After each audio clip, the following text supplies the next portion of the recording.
মানে আপনি যেটা বলছেন এটা আমি একটু আপনার কথা শুনেছেন কিনা জানি না, আপনি সিলেটের ডিসি কে ট্রান্সফার করার কথা বলছেন এবং সেখানে একটা মাজারে তার একটা পদক্ষেপকে রিলেট করার কথা বলছেন। এটা কেউ কেউ করছেন অনলাইনে। এটাকে আমরা এভাবে কেন বলবো? মানে ঘটনাটা এটার পরে ঘটেছে বলে এই ধরনের একটা পারসেপশন তৈরির চেষ্টা হয়তো আছে। এবং আমাদের মাজারগুলোতে কি হয়, কি কেমন ভাবে হয়, এটা নিয়েও একটা গ্রুপ আছে যারা, ইভেন আমরা ইন্টারিমের সময় দেখেছি রীতিমতো মাজারে হামলা হয়েছে এবং সেগুলোর বিরুদ্ধে অনেক কথাবার্তা হয়েছে। তো একটা গোষ্ঠীও আছে যারা এটাকে এভাবে ফ্রেম করতে চেষ্টা করবে। সরকারের এই কাজ আসলে করবে এবং ট্রান্সপারেন্সির কথা বলছেন, আমি আবার এটাও বলি সরকারের ট্রান্সপারেন্সি যেমন থাকবে, সরকার তার জুরিসডিকশনের মধ্যে করা কিছু কাজ সব সময় আসলে তার জায়গা থেকে ব্যাখ্যাও দেবে না, এটাই নিয়ম। কিছু রাষ্ট্রীয় গোপনীয়তা থাকতে পারে।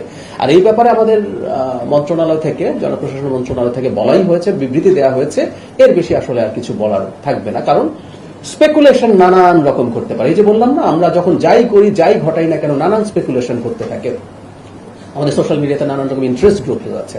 আর সরকারের বক্তব্য যেটা সেটাই আপাতত এখানে বলবৎ থাকবে।